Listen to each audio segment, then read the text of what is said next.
Hi, my name is Dong, and in this video I'm going to talk about negative integers and how they're written in binary.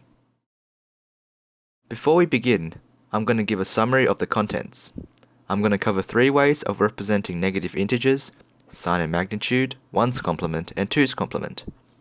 I'm assuming you're familiar with integers and have used them in programming before and know what an integer overflow is. I'm also assuming you know how binary works, specifically how to count and add in binary, and also how to convert between binary and decimal. Firstly, one of the easier ways to represent negative binary integers is to replicate what we do in decimal. Say if we wanted to write the number positive 42. First we write down the positive sign and then 42.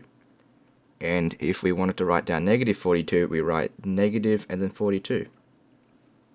We can do the same thing in decimal. So if we want to write positive, we just put the positive sign down and write 42, which is 32 plus 8 plus 2. And if we wanted to write negative 42, we just put a negative sign down and then write the number 42. Now, since computers can't understand pluses or minuses, they only understand zeros and ones, we will replace the signs with a 0 and a 1, with a 0 representing positive and a 1 representing negative. That is in the notes here. So that is basically what sign and magnitude is. We have a sign, the sign bit, which is the first bit of the number, and the rest of the number is the number itself, is the magnitude. Notice how the first bit indicates whether the number is positive or negative. This is the case for sign and magnitude, 1's complement and 2's complement. Now it's all fine and good to write down a negative number, but they're no use to us if we can't do things with them. So let's try to do an addition. Let's try to do 6 plus minus 2, which is the same as 6 minus 2. Now we're expecting positive 4 on the other side, so let's see what we get. 6 is 4 plus 2, and that is positive 6, and I am missing a 0. And negative 2 is, well, we write down the negative sign, and then we write down the number 2 as normal.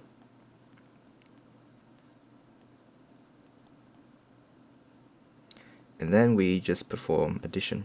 6 minus 2. See what we get. 0 plus 0 is that is that. 1 plus 1 is 0, carry the 1, and then we have a sign bit of 1. Notice here that the sign bit is a 1, meaning we have somehow gotten a negative number, which is not looking good because we're expecting positive 4. So let's work out what the magnitude is. That's 1, 2, 4, 8. So we ended up with negative 8. And obviously, 6 minus 2 is not negative 8.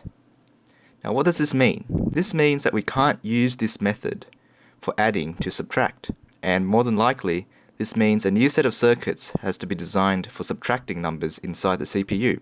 And we don't want that. That's unnecessary complexity.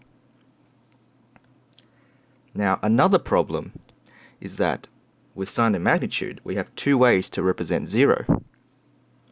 We have a positive 0, notice how the sign bit is a 0, and we have a negative 0, the sign bit is a 1. This causes problems because every time we need to check if something equals 0, we have to check for both cases. To solve the adding problem, we can use 1's complement. If we want the negative of a number, we simply flip the bits, that is, turn all the zeros into 1's and 1's into 0's. I'll demonstrate with the number 42 again. So again, with 42 we write it as normal, the sign bit is 0 because it's positive. So this is just 42, positive 42, the same from before. And if we wanted to write negative 42, we just turn the zeros into 1's and 1's into 0's, like so.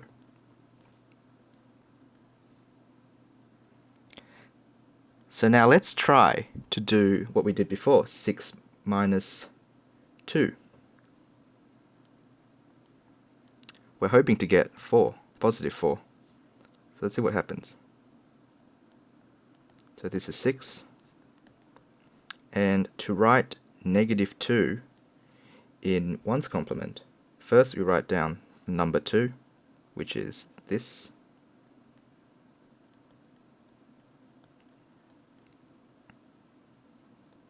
And then we flip the bits, turn all the zeros into 1s and 1s into zeros.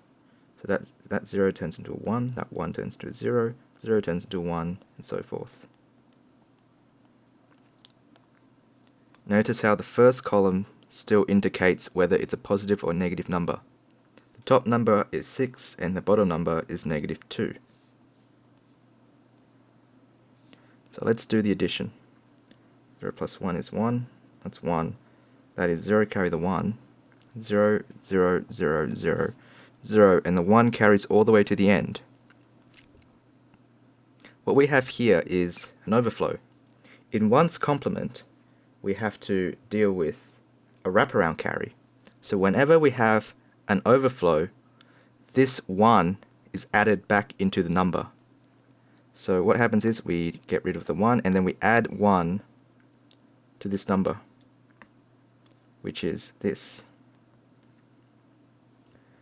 Now, immediately we see that we have gotten a positive number, which is looking good. And that number there is 4, because there's a 1 in the 4's column. Now, we got the right answer, which is really good. But, unfortunately, there is still a problem, because there are still 2 ways to represent 0. Let's see what happens when we do 42 minus 42.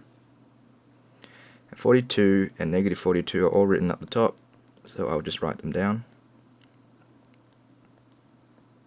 Again, notice how the first bit indicates if it's a positive or negative number.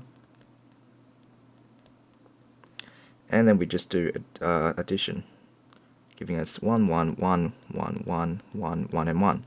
There is no overflow bit here, so we don't do any wraparound carries, and we don't add 1. Now, what is this number?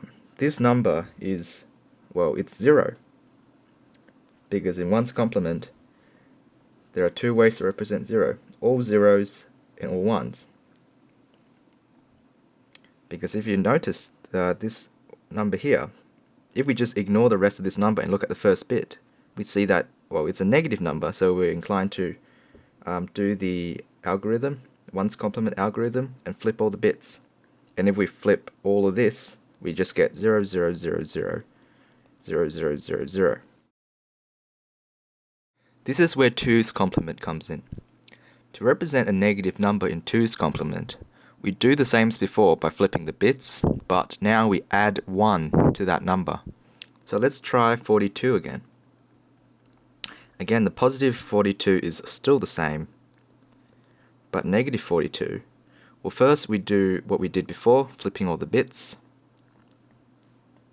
And in 2's complement, we add 1 to this number. So adding 1 to this number gives us this.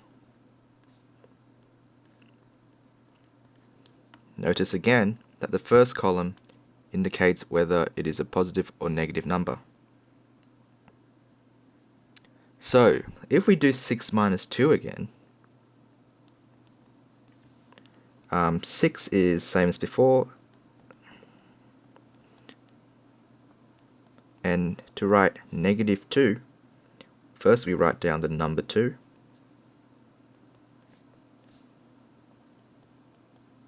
then we flip the bits, then we add 1, and add 1 to this gives us that.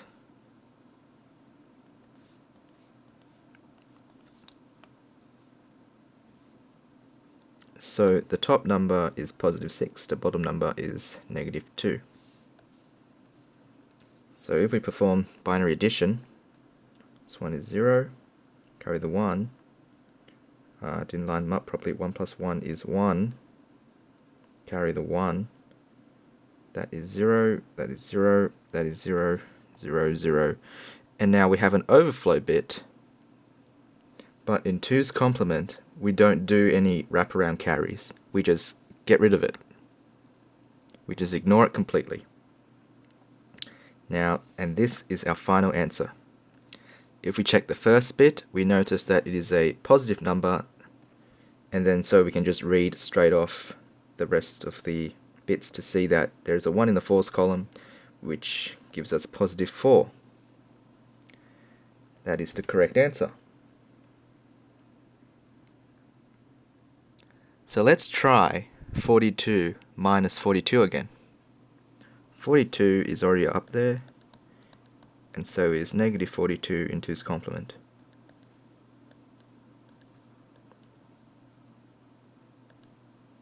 Oops. It's 42, and that's negative 42. And that gives us 1 plus 1 is 0, 0, 0, 0, 0, 0. We have an overflow bit, but remember, since it's 2's complement, we just disregard the overflow bit and forget about it. And here we just get 0, which is the correct answer. Notice how, unlike last time, we did not get 1, 1, 1, 1 and 1, 1, 1, 1, because in 1, 1, 1, 1, 1, 1, 1, 1 in 2's complement is actually equal to a negative number. We'll do the conversion to see what this number equals in 2's complement. First, we check the first bit. We notice it's a 1, meaning it's a negative number, so we straight away put down the negative sign. Then we perform the 2's complement algorithm by flipping all the bits and adding 1, giving us 1. So the final answer is that 1, 1, 1, 1, 1, 1, 1, 1 actually represents negative 1. The keen-eyed among you will notice that the range of 2's complement, the lower range, is different from sine magnitude and 1's complement. They were minus 2 to the n minus 1 minus 1.